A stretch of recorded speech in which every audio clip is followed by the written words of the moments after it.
Hello and welcome to the Common Weal Policy Podcast. We are back for 2022. I'm Craig Dale, I'm the Head of Policy and Research at Common Weal, and this week I am joined by multiple special guests, probably the largest group we've had in the podcast so far. We have virtually the entire Common Weal team in the virtual room with us. So I'll go around the table and introduce everybody, or let you all introduce yourselves. Robin, who are you and what do you do? I'm Robin McAlpine and I'm Head of Strategic Development at Common Weal. And I'm just going around the monitor as I see it. So Keith, you're next. I'm Keith Baker and I'm convener, I think, of the Energy Working Group. And Christina? I am the creative coordinator for Common Weal. So I do the graphics, videos, and I take care of the shop. Yes, if any of you out there have had any of our lovely Christmas merch over the past few weeks, you have Christina to thank for that. Rory.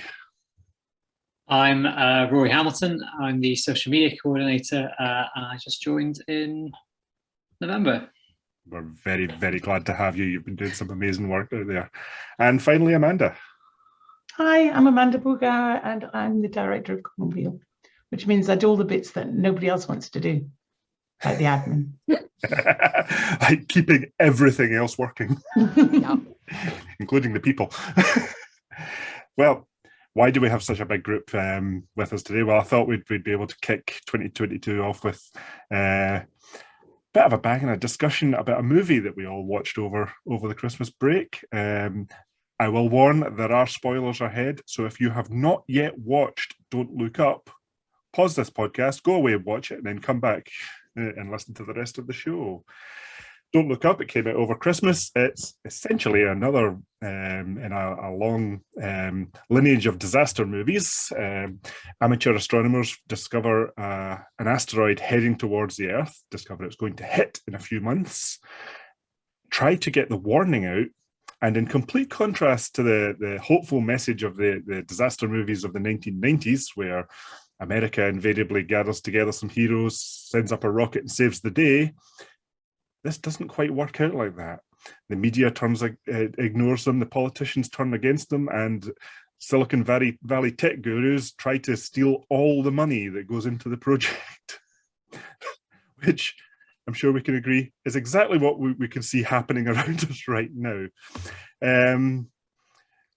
Robin, I'll start with you. What was your initial reaction to the film?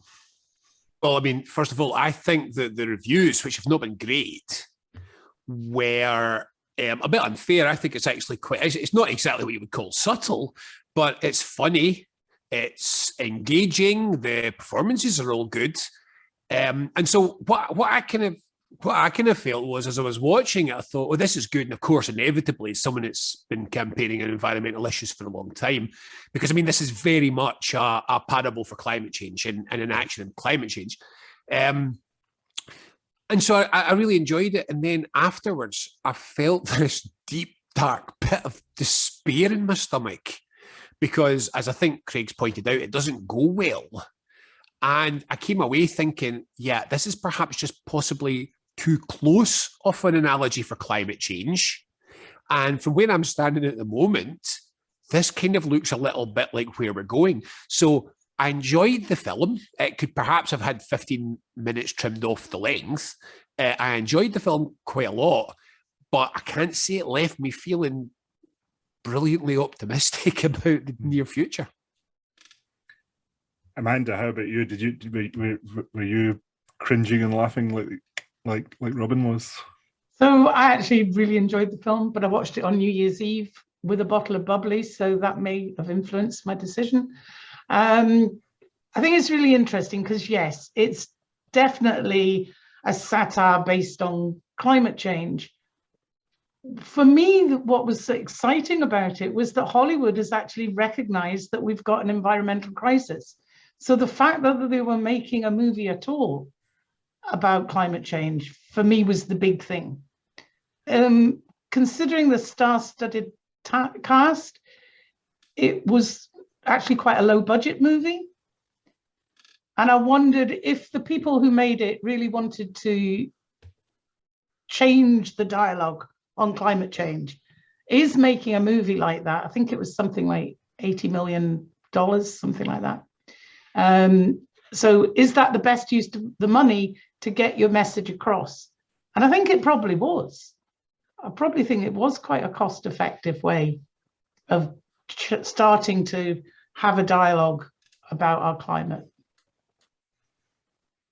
Yeah, it's a good way of thinking about it, because obviously these movies do have international appeal and a wide audience, although given the current state of the world, there aren't that many people going to cinemas these days. Christina, your thoughts? I'm right there with Amanda. I mean, there was a lot of hype building up to us watching it, and it was very split between those who condemned it as a, it's easy for Hollywood actors to just go and have an opinion, and those who really felt that it portrayed what's wrong with with the impending doom that is coming to get us. But my feeling overall, just as Amanda, I felt very optimistic after watching it, because it was like, I mean, these are not just Hollywood actors who are portraying it. These are very opinionated Hollywood actors. And Adam McKay is, he's got the Upright Citizens Brigade. He's a conscientious writer-director, and I think he did really, really good at making the topic accessible for all of us in a way that is entertaining, in a way that, yeah, it parodies, but it's not necessarily slapstick. It does portray a lot of the people who are in charge of a lot of the decisions that rule the world just now. And I think that once people see it in those eyes, they can start questioning more in a light way. But it's a good start. Now, Rory, at the risk of being slightly ageist, you're the one in the team who might not have seen Bruce Willis blow up asteroids from within the cinema, although I'm sure you'll have seen the movie since then. How did this kind of movie hit you?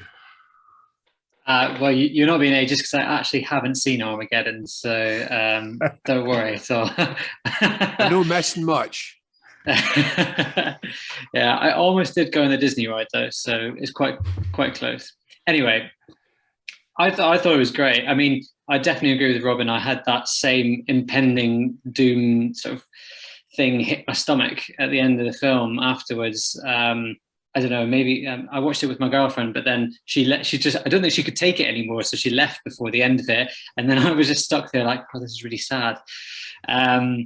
But I mean, I thought it was great. Adam McKay's work is brilliant. I always think satire is the best way to go when dealing with heavy political subject material. I always think people like Frankie Boyle are brilliant at analysing things that you couldn't put into other terms. So doing such a heavy issue like this in a satirical way is perfect, and it sort of completes that trilogy almost of like The Big Short, which is quite heavy material. Vice, which was like a true story, and almost quite parodical as well. But again, this is like, those are two past events, and then let's look to the future. So yeah, I thought it was almost the analogy that everyone needed at this moment in time. And finally, Keith. I really enjoyed it. Well, that's maybe not the right phrase, but I must admit, I put off watching it for a little while because I thought it might be a little bit too close to the bone. My day job is dealing with climate change and energy stuff, and there were points at which I thought this isn't actually satire. There were quite a lot of points where it wasn't satire. The actions of the politicians and the civil servant types, I'm like, yeah, unfortunately, the majority of politicians and civil servants I come into contact with, particularly on climate change and energy issues, they are bloody stupid. And if they're not stupid, they're playing games. And the number of politicians and civil servants who we do have who are really, prepared to keep their principles is tiny. So I think I watched it with my wife, and I think she laughed a lot more than I did, because there were points where I'm like, no, this is really what goes on. it's a fact paper away from the reality. The other thing was that I've done quite a lot of TV and radio work as well, and I could see both Leonardo DiCaprio's character and Jennifer Lawrence's character, and I thought I've been both of those people. I've been the Leo type guy who was, building a rapport with the presenters and stuff. Obviously not as far as sleeping with one of them, but going on talk radio, some of their presenters are, they've got their own agendas, their own ways of doing things, and you do try and have to make it a bit lighthearted. But there were plenty of times when I've been on TV and radio and I've just wanted to scream, climate change is real and we're all really doomed at this rate. So when Jennifer Lawrence's character had that sort of big explosion, I was like, the number of times I've almost done that, Yeah, I found it difficult to watch, but very, very funny when it did, hit the nail on the head, which was quite a lot. I've certainly been in DiCaprio's position, especially early on in the film. I got a lot of sympathy for him when he was in front of the media trying to give an explanation of what was happening, and he was trying to give all the foundational information you need to really understand the situation, and then he gets cut off before he gets to his message. It was one of the lessons I learned quite early on coming into politics, that thinking like a scientist and thinking like a politician and a political presenter almost are two very different skills. If you're trying to get your message out there, you often have to say the thing and then explain it, rather than explain it and then get to the message. But one of the things that I think it's possibly worth pointing out is that it's a subtle satire on science as well, because the thing that I think is important having both DiCaprio and Jennifer Lawrence is they demonstrate the two halves of the scientific community, which is he tries to accommodate and she just screams. So she's cut out and he's drawn deeper and deeper and deeper into the pretense that they're doing something about this. And actually, I mean, I've got to say, I never saw DiCaprio as the hero in this, because by the time he finally comes back out of that again and realizes what he's been facilitating, what he's been encouraging is going to kill everybody, it's too late. So I think a lot of people pick up the media satire and a lot of people pick up the political satire. But I think it's quite important to notice as well that for large chunks of the film, DiCaprio isn't the good guy. And that reflects exactly what's happening. We've got a lot of there's the debate in climate science with people saying you're pulling your punches. So I've seen climate scientists having a debate. One saying if we're too alarmist, nobody will listen to us. And another one saying, yeah, but if you don't tell them the truth about what you actually think, they'll never really understand what's going on. And I think that was another thing that was quite interesting about it, was a lot of people just read that flat out as believe the science. But remember that there was an extended period in the film when DiCaprio's telling people to believe things that he doesn't believe is true, because he thinks that's the price of leveraging some outcome from the government. So actually, that was something that I think quite a lot of people have slightly missed in this, is that it's not just the case that it's, the valiant scientists versus the violent scientists versus the perfidious politicians, which I actually thought was the weak point of the film. It would have been way better if that had been a more moderate Democrat rather than Meryl Streep's caricature, because they're not really any better.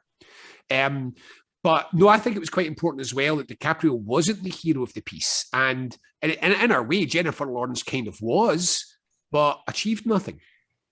And we also had the third scientist in there who probably said absolutely everything at exactly the level that had to be said, but was completely ignored, completely deplatformed, could only speak to the activists, was out on the streets with those activists, but had the knowledge, had the language, but had no platform.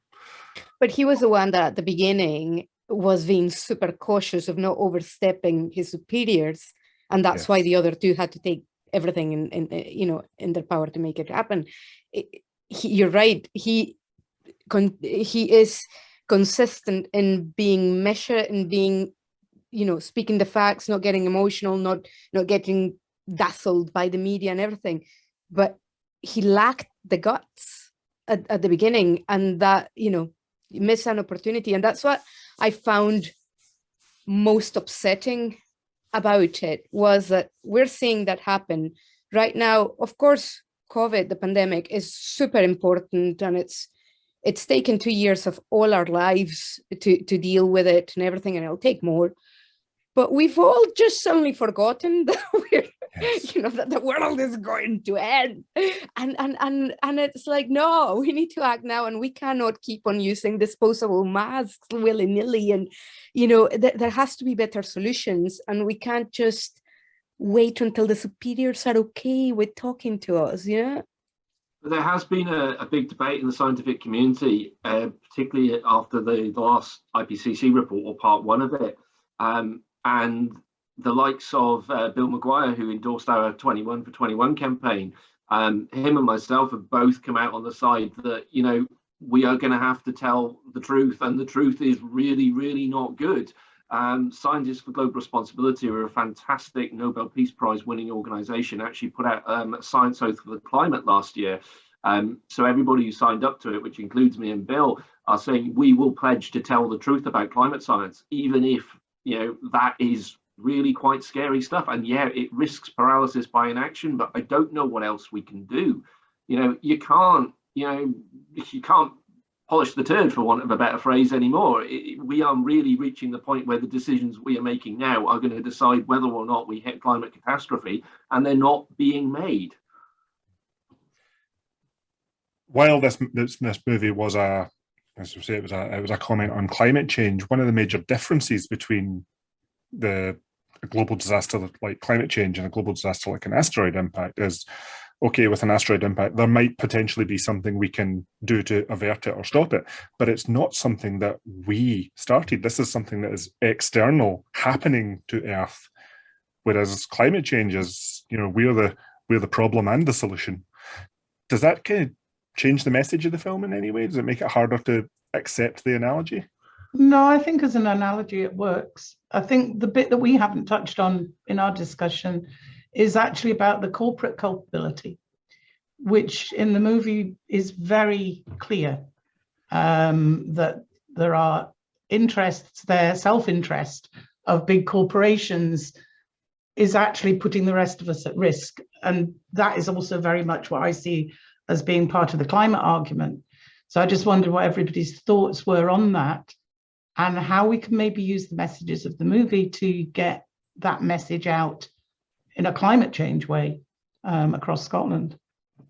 Well, we actually had this conversation already at a team meeting, and one of the things that I highlighted there was there was an article in The Guardian where they got 4 climate scientists to review the film, and I thought the most prescient comment was to say, actually, no, big tech is a parallel, but it's not quite the right one. And the way that this climate scientist put it, what she said was that you have to be an accurate analogy, you have to imagine that a proxy for big oil is not just profiting from this, they are sitting on the comet, steering it directly at Earth, and they are the ones. So the idea that the American president is refusing to take action purely because she's an idiot, that's a mistake. The reason that politicians around the world aren't taking action is because they're having their arms twisted a mile up their back by big oil. Now, that's the bit that was missing. The Don't Look Up presents this as a natural catastrophe. This is not a natural catastrophe. This is a man-made catastrophe, and it is a human-made catastrophe, and it isn't just every human. It's a particular group of humans who are now driving this, and that's the thing that I think was missing in the film. I think the film overemphasized the frivolity of social media. I mean, it's a nightmare, and it is a problem, but that's not the fundamental problem. The fundamental problem is there's a negative actor in this whole scene who's not passively waiting for a comet to arrive to profit from it, but is profiting by sending the comet straight to Earth. That's the satirical gap. Now, for most people, that won't matter too much, because the key point of this, the key message is straightforwardly, inaction will lead to our destruction. And so I don't think it harms the ability to get the message across. But as a direct parallel, there was a little bit too much focus on stupidity and not quite enough focus on malicious intent. And that's the thing that I think people might come away from this thinking, oh, we're all idiots, we're doomed. We're not all idiots, we're manipulated. And that's the difference. But on the social media side, you can see, I thought that, well, those were some of the bits that made me laugh more because they were a little bit further away from sort of the reality stuff. But you can see why so many climate scientists particularly don't speak out, because, you know, a lot of scientists and academics don't get the media training. You know, they don't maybe have the resilience to be able to go out in public and get those sort of comments. I mean, when I go on talk radio, they broadcast it on YouTube, and my wife, you know, sits and reads the comments as I'm on and feeds them back to me. And fortunately, most of them are absolutely hilarious. But you do, you know, you get the odd loony on Twitter who really, really starts on you and calls you all sorts of things. And, you know, you've got no authority to say this. And the volume of it with social media, I can totally understand how it will get under a lot of people's skins. And it's, you know, it's hard for those of us who do have that experience and, you know, are seasoned campaigners. Don't look, people. Social media is evil. If you value what you're doing based on what you see in social media, you'll never do anything good in your life. Stay away. That's all I can suggest. Stand up, say the thing you believe, and don't look to see if everyone's happy or not. Because the thing that you believe doesn't depend on whether everyone else is happy or not. You should still believe it anyway. That's all I can say. And for balance, over to our social media coordinator, Rory. It's true. If I didn't have this job, I probably would be campaigning to make myself redundant. So. But yeah. I mean, I think the film touches on so many like brilliant like little bits about capitalism and what it does, or so how it consumes so many other issues. Like there's such a tiny wee bit which keeps coming back, but it's when Jennifer Lawrence, she's like, why would he charge us when the snacks were free? Why? What was that? I know.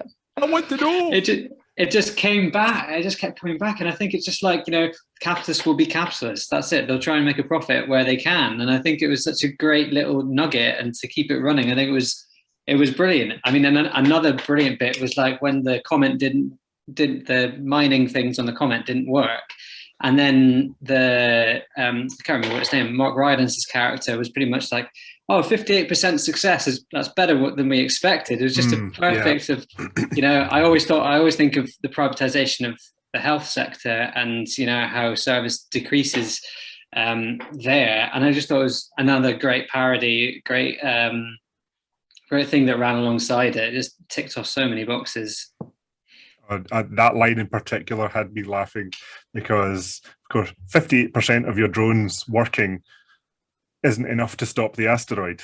And that one really hit me because we've been having a lot of that argument with the government and other actors who are putting out world-leading targets on climate change. And we're telling them, well, one, you're not meeting those targets. And two, even if you meet those targets, you will not avert climate change. You will not meet the criteria that we have to meet. So failing a target that is insufficient is not good enough. It's not going to work. Can I just say there is no way that Craig's favourite part of the film wasn't going to involve statistics? That was a done deal before the film started.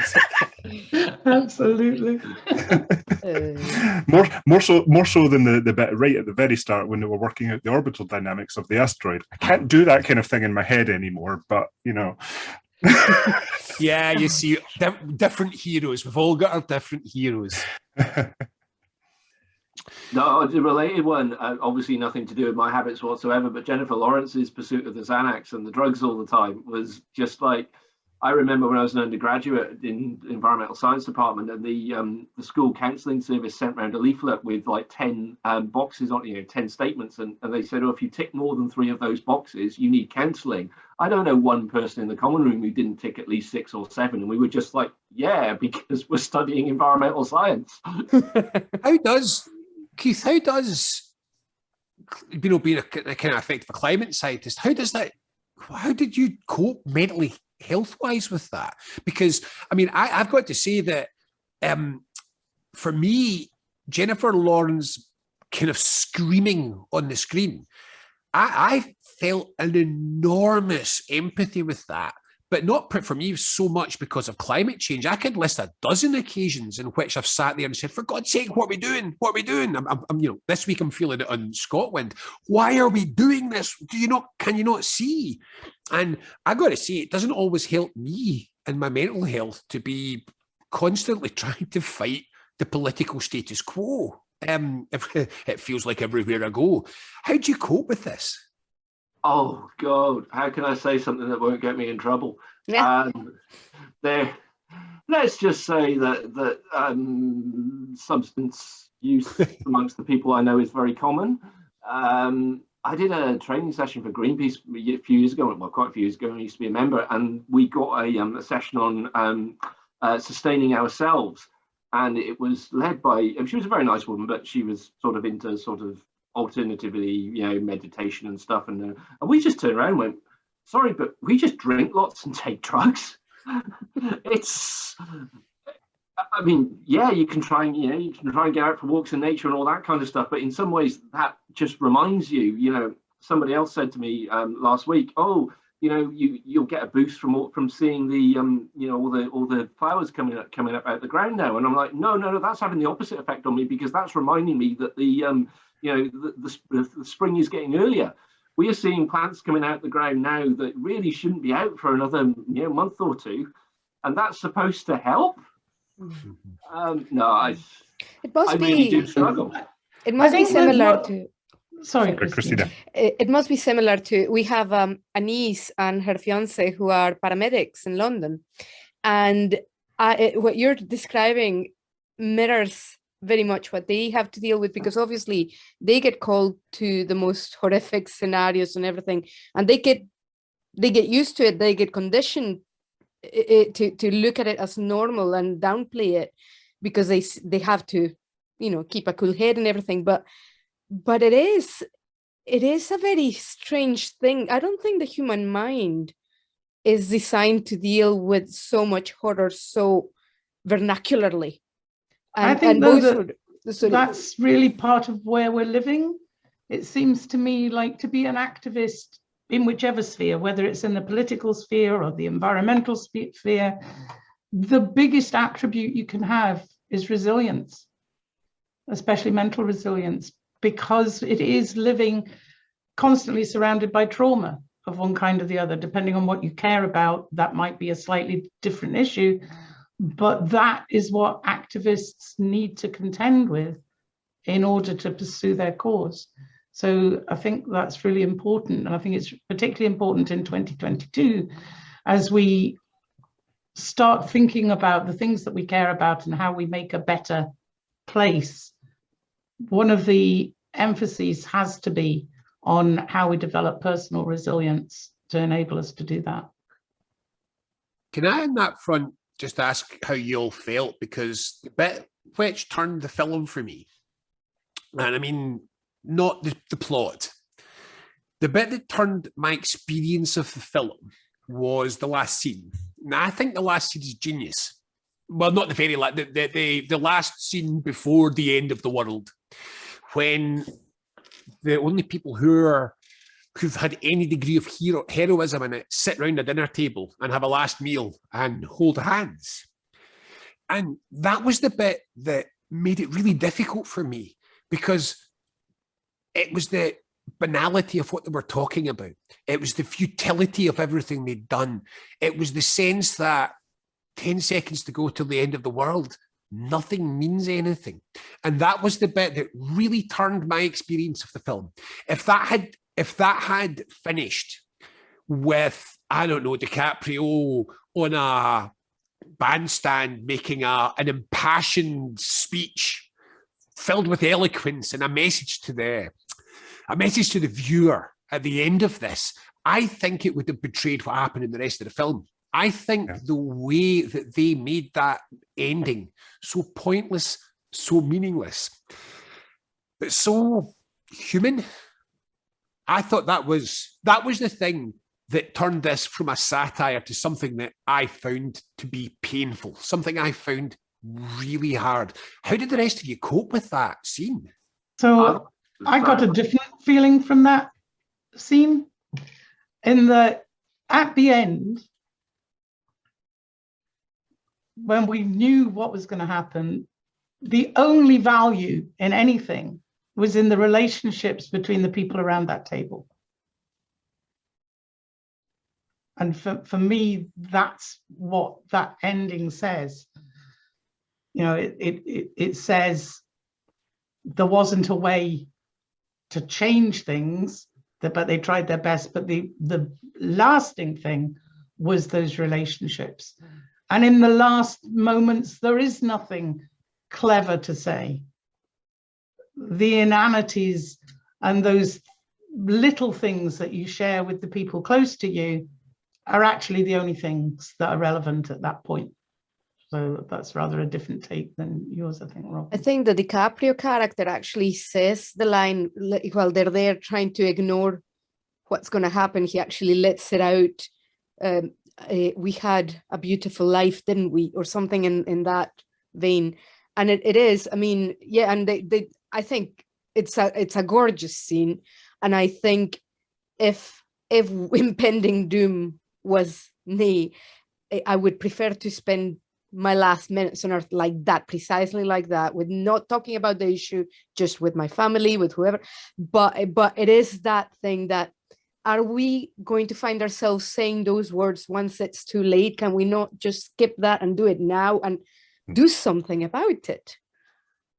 I think Amanda's just encapsulated exactly what I was thinking about it, because I mean, it's great that we're all around here and we're all friends and we can all have a lighthearted chat about it, but at the end of the day, it's going home to the people that you love. And you know, when Abby and I curled up at night, that's the closest I get to peace. That's closest that my head gets to peace. And I don't know if you can find it online, but there's a great song by David Rovix, the American activist behind the barricades, which is, I think it's actually about the Seattle riots. But it's that, you know, love and solidarity is all that keeps you going at the end. And then again, the one that I really want to ask us off is, I think my best calculation is I probably won't be sitting around the dinner table holding hands with my family at the end, because I think if I look at what the best projections are, I'll probably live out my life on an acceptable quality of life. And it's heartbreaking to say this, but I'm not absolutely confident you will, Rory. So I think you might be, no offence, Keith, but I think, Rory, you might be the only person on the podcast who could face the ability of actually, you know, being the one in that position. That could be you in 50, 60 years. How did that make you feel? I mean, like I said, my girlfriend walked out before the end of the film because, I mean, she loved it, but couldn't quite cope after a while. And I had this I had to go and watch about a whole season of the US Office to get over it, just to make myself laugh again.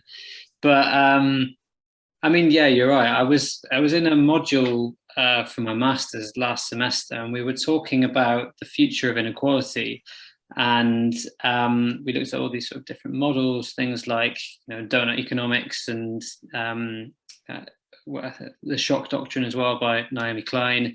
So we looked at all these, and then, you know, our lecturer said, "Oh, so do you think we will eradicate inequality?" And my answer was that I don't think we have the time to. I don't think the time that there is left on the earth we can do that. But someone else in the class quite rightly said that even if we don't have the time, it doesn't mean we shouldn't still try. It doesn't mean we shouldn't still keep, you know, making that effort to lift everyone up, you know, make everyone's life better. And I think you might be right, Robin. I might end up around the dinner table like that. But if I get to that point and I'm like, well, at least we all tried, then I think I'll be happy with that. Yeah, the halfway there is much better than where we are. I mean, even if it's doomed and whatever, it will be a better society. It will be a better world if we get halfway there. So why stop? I suppose that's the other. Sorry, Robbie. I suppose that's the other big difference in the analogy between asteroid impact and climate change. I mean, an incoming asteroid, there will be a point that it gets to that, okay, our technology cannot stop this now. It's too late. We all just need to wait for it to hit. But when it hits, bang, it's over. With climate change, we will hit a point where it's too late to have a meaningful impact on averting it. And that, according to the IPCC, is we're single-digit years away from that point now. Just to keep everyone's attention on that. Sorry, Keith. We will hit that tipping point, and then it will be too late to avert. But there's no bang moment with climate change. It's just right from this point in, no matter what we do, everything will get worse forever. Now, we might be able to make it less worse a bit slower, but everything goes downhill from here. I actually got asked once, I was doing a talk in I think it was a primary school, one of the kids spoke up and said, honestly, what do you actually, are we going to achieve this? Are we going to avert climate change? And in a fairly rare moment of actually just speaking my mind to kids rather than, being worried about, how it might affect them, I just said, no, I don't think we're going to do it. And, I teach on an undergraduate module all about climate change and sustainability. And last year or the year before, because I was sat on the IPCC work and working group 3 is coming out end of March. So, I'm still sat and there's still stuff I can't say at the moment. But this was in the early review round of the IPCC work, and some of my students who I got on with very well sort of, emailed me and said, look, these are really great lectures, but they're really bloody depressing. And I'm just like, well, sorry, guys, what am I supposed to say? I've got to teach this as factually as possible. And, I've got to provide you with the latest evidence and the best evidence. And this is what it's saying. So as a result, I actually brought in a lecture on campaigning, which goes down very, very well with students. I think 1 or 2 of the staff are less bothered about it, but hey, we get great feedback. So so I'm now making a bit more of an effort to sort of bring that more and more into what we teach. And for you guys, there may be room for some involvement next year as well. So yeah, it's an impossible question. Well, can I just say just one wee mere depressing thing? I'd like to point out, Craig, that when you say there's not going to be a big bang, probably not. But then again, we don't actually know what planet-wide climate collapse looks like. I do, a lot of the things that are happening now we didn't think would happen. So the possibility of, real seismic events, real things really causing massive sudden problems, I'm not completely ruling it out. However, I am contractually obliged to say that despite all this pessimism, we're only halfway through the film at the moment. There is still time to get those rockets into the air. And that's the thing which, for me personally, that's the thing which is both the up and the down of the film, is the fact that while it's going to be hard and while the conditions look like I wouldn't necessarily bet on it happening from where we stand at the moment. Nevertheless, it isn't the case that it's too late. It isn't the case that we are unable to do anything about this.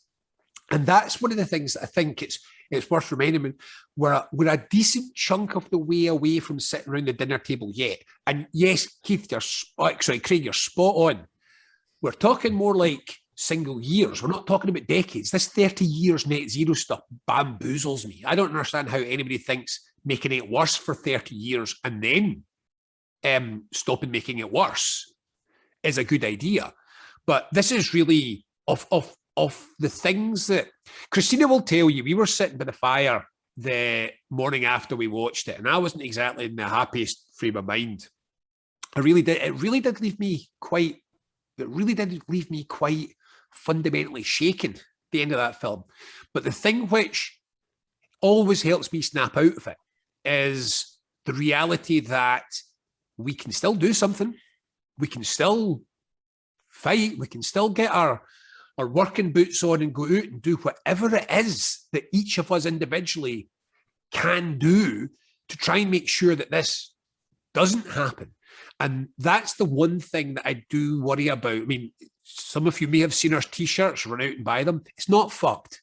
It will be if we don't act, but it isn't quite yet. And telling the truth doesn't mean we've got to send people off into a fit of despair or worse, fatalism. Fatalism's the worst thing of the whole lot.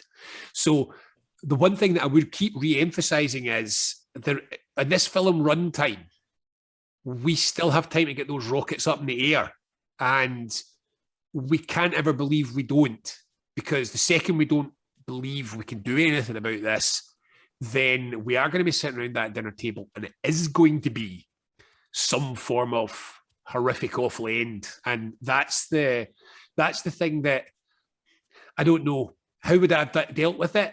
Perhaps I would have edited the film at the end with a fast rewind, which took us back to the point before they cancel those missiles that might have saved the planet, and say, you're here. There's not long, but there's time if we do it. And that's the despair doesn't help. It really doesn't. That actually reminds me of one of the characters in the film that gave me a little moment as well, because he was a character who wasn't around that dinner table at the end. It was Ron Perlman's character, the deeply unpleasant, racist, retired war hero who his heart was in the right place, even if his head was in the wrong generation. He was really playing up the racist uncle military veteran stereotype. But at the end of the film, he's out in the back garden with his massive pile of machine guns shooting at the asteroid. Yes, utterly futile, but he went down fighting. No, but see, the other thing that I think we need to always keep in mind, and fair enough, we're here discussing this, and we're all, adults and whatnot, and we can see this because we're all involved in a way or another in activism and all. But right now it's a very confusing time and I'm not, younger than Rory even, for kids, because they're watching us talk about climate emergency. They're watching us talk about impending doom. And yet we're all still doing things the way that we've kept on doing them for the last 30 years, using plastic, using this, using that. And it's, so many of us have good intentions and we've changed our ways in every way we can, but it's not easy. It's not made easy in many ways if you're under a budget and whatever. And they see this, it doesn't match up. They don't know what is right, what is wrong within these two influences that they see every day. And I think that humans have a great ability to just select their version of reality if they get confused. And I think that the young generation are going to have to make a super big effort at choosing which influence to follow, because it is very contradictory just now, it being told, well, we are killing the planet, but look, you've got to buy this because it's the only, you got to test with your lateral flows. My daughter in high school, she has to test 2-3 times a week with this tests, lateral flow tests that use 6 different kinds of plastic for each test, none of them recyclable. So what are we saying? What are we saying? Why couldn't we make them recyclable? Why couldn't we plan things properly and follow through with this whole reality that all the nations and all the people are now conscious about is a reality? And that's one of the things which, again, is I find quite hard in Scotland just now. Because, again, go back to Craig's point earlier on, we set all these targets. And I'm afraid that I think this is, again, to continue using the analogy of the movie, I rather fear that we've been pretending we've got the missiles in the air and we don't. This is one of the things that also bothers me, is there's been PR management of not doing anything, such that an awful lot of people think that in Scotland, we're assembling a massive, again, keeping going, we're assembling a massive array of nukes to point directly at a comet that's coming towards us. And so we can all go out, have a cup of tea and browse the internet while we wait to be saved.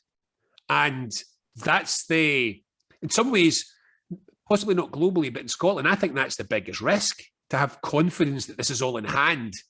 If only we trust the people who've been firing out the press releases saying they're world leaders. And Scotland is not a world leader at the moment. Scotland is tootling along at the same rate as most of the rest of the developed world. The only reason that we look any different is because we just happen to have phenomenal amounts of wind in this country and very low, population density. That's the only thing that really makes us different from most of the other developed, certainly European countries. And again, this is one of the things which I think is really important. If it's important that if it's important that the scientists are honest with us and tell us the gloomy picture, I think we have to be much, much tougher on the decision makers if they're overstating what they're doing. And I really do mean the politicians. I also mean the corporations with their greenwashing. I also mean broadcasters who rely on advertising for selling massive amounts of stuff that just generate climate change gases. I mean, the entire media, which relies on, the print media still relies heavily on advertising, which is, you know, fossil fuel advertising. I mean, all of these things, we've got to start saying that PR doesn't launch missiles. PR doesn't take carbon out of the atmosphere. And I've got to the point now, if I never see another target, I'll be quite happy. I just want to know, what did you do today? What did you do today to take our carbon emissions out of the picture? And then I want to ask the same question again tomorrow. What did you do today to get carbon emissions out the picture? And plastic and soil degradation and collapsing water tables and all the other things. That water tables ain't a problem in Scotland, but the rest of it all is. What did you do today? And I don't want to hear what you're doing tomorrow. I want to know what you did today. And if you didn't do anything today, I want to know why you didn't do something today. And that's the mindset that I think we need to snap into in all this. And of course, slightly sadly, I rather suspect that if you watch this film, you're already there. That's the big problem. I can't imagine that the demographic that has seen this film has an awful lot of crossover with the demographic that's watching Fox News. And that's one of the reasons why, I've just forgotten his name. Dudley Moore and Pete, you know, he once famously said, does satire change anything? And he points out, well, 1920s Germany was one of the great centres of satire. How did that go? And that's partly the problem, which is satire very often reaches those who already believe in the outcomes of the satire. I'm a little less convinced that satire actually does change the policy. But then what's quite difficult is I also do agree that breaking down in television probably doesn't change the policy. And sadly, setting out set spreadsheets of evidence often doesn't change the policy. This is the slightly sad reality. What changes the policy is leadership. And if leadership stands forward and says, and I'm going to say this again, changing to make Scotland a genuine climate leader isn't a price for us. Real leadership would stand up and say, we can do this and still have better lives. And that's what I think globally we're lacking, is with the best will in the world, scientists aren't leaders. That's not the role of a scientist. A scientist should inform the debate, which helps leaders hopefully make the best choices. And the media shouldn't be leaders, because bluntly, the media's interests are not in necessarily the public interest. We need leaders. And if we don't have leaders who are actually going to stand up and say to themselves, not how do I look like I'm doing the right thing, but what do I need to do today? And that's what bothers me is I'll probably watch that film again sometime with the knowledge that at the end of it is going to leave me feeling like I want to cry again. But satire isn't going to save us. We need leaders, and I'm afraid the only way that we can get the leaders that we need is to demand a hell of a lot more from the leaders that we've got. Also, I think we need to support those politicians, and between us, we know the small number that really do care and really are pushing things forward, and they're not in leadership. you know, people know we work with the likes of Doug Chapman and Monica Lennon and people like that, who are actually genuinely from all sides. And, you know, independence or no independence, it really does, you know, on climate change, we need to put all that aside. Those who really are trying to make a difference, Joanna being another. But I'm actually going to suggest that maybe it's time we ditched some of the climate change targets. Right back when the Climate Change Act came out in 2008, my biggest criticism of the Scottish Government when it was going around the world going, oh, we're the best small country in the world on climate change. I'm like, no, you're not. You set a few targets. There is no detail behind these targets. There wasn't at the time, and there really isn't much more now. So without alluding to what we'll probably talk about next week with the wind sell-off, there is an awful lot of stuff that has come out from the Scottish Government, and let's face it, we're talking about the SNP and the Greens, that is, oh, we've done all this. And actually, you scratch beneath the surface and you think, no, you're not. And actually, you know, with the wind sell-off and with the Hydrogen Action Plan, we have a Green Party that is supporting the fossil fuel industry. This is all going really, really, but I think, yeah, we do have to get together with politicians from all sides and civil servants, though they're obviously harder to engage with, you know, in public, and start saying the good things about those who are doing stuff. And maybe that might remove some of the negativity of, you know, picking on certain people who are figureheads for wider problems. It's going to be a busy year for us. We're just coming to the end of the podcast now, so I'll just very quickly go around and get the last few final thoughts. Amanda, you're about to come in. I think in conclusion, I would agree with a lot of what's just been said. I think that it's important that we recognize the difficulties, but aren't overwhelmed by them. And I think also we need to look, we as a group need to be looking at this with our Common Weal hat on. And although there are a lot of other climate change organizations where that is their sole focus, there is also a part for us to play in this. And so I look forward to the work that we're going to be doing in 2022 and beyond, so that we can bring our views to the wider public. And that's something that we'll need to be asking our supporters to help us do, to get the message out and explain to people what they can do. And to be honest, if we all did individually every single little thing that we could, it wouldn't be enough. And for me, that's one of the important lessons to take from this. Our power to affect change will be through lobbying corporations and government. If we really want to do something about this, it's not just a matter of, I don't know, having your household garbage or composting. It really is about taking our pressure and putting that upon those organizations that can change things. Rory, any final thoughts? I think I'm going to controversially disagree with Robin on this, actually. I don't think leadership is the issue, although you may say it is a symptom of it. I think actually it's about a movement. I think if there's anything to take from the film is that how once everyone clocked on to the comet colliding, it was like, right, let's build a movement. And they built a movement. And of course, there was a counter movement. But I think we've got the basis of that. And I think enough people in society have clocked on to this as an issue that we have to build a movement and work with so many different people to make this to make this effectively an election-defining issue, to make the Green New Deal, which I see as the best answer, to make that the election-defining issue. And although I started by disagreeing with Robin, I'm going to end by quoting him from a previous podcast. I remember he said that the reason we need independence is so we can do the Green New Deal properly. And so we have all the full powers, but it doesn't mean we can't do some of it now.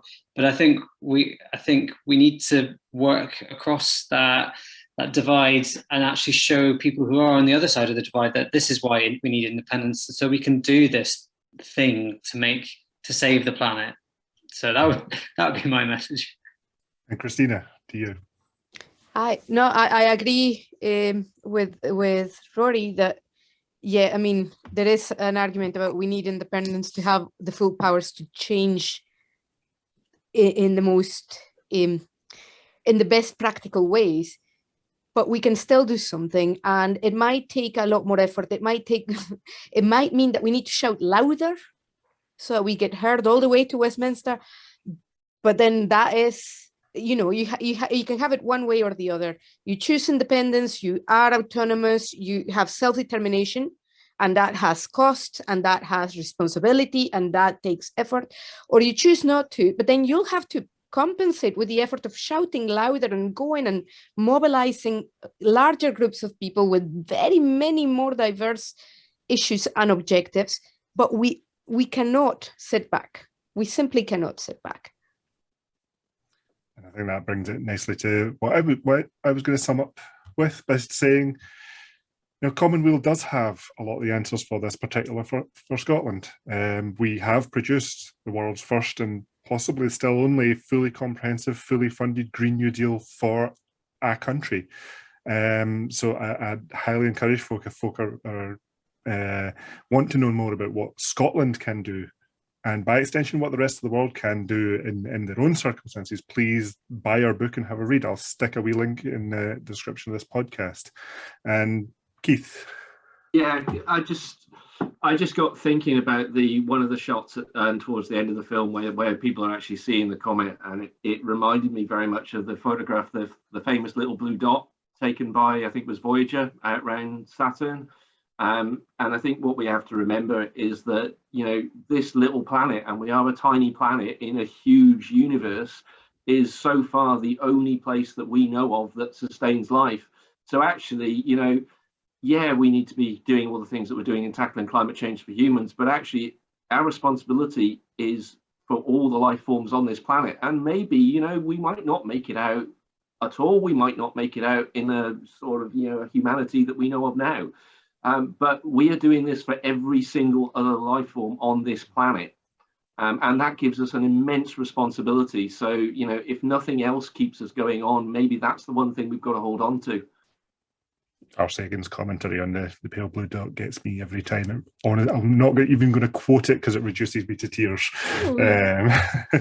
But yeah, please buy our book, the Common Home Plan. Find out what we can do. And as Amanda said, the work that Common Weal does is, we think it's important to Scotland. We think it's worth supporting. So if any of you out there are able to support us, I know times are difficult, but we are entirely dependent on folk like yourselves to give us to keep us going through monthly donations. We don't get government money, we don't get corporate sponsorships. The fossil fuel companies are certainly not funding us. We don't even have adverts on our website, so everything we do is based on your contributions and folk buying stuff from our shop and helping us out in other ways. Thank you everyone for coming on to the podcast. That's been a wonderful chat. Even if it's been a grim film to chat about, I highly encourage folk to go and seek it out. If you've got this far in the podcast and you still haven't watched the film, what have you been doing? Go away and watch it and find out what we've been talking about, since we've already spoiled it for you. We will be back, possibly talking about renewable energy in Scotland. As Keith said, I'll get on writing that podcast. We'll be back next week. And until then, please look up.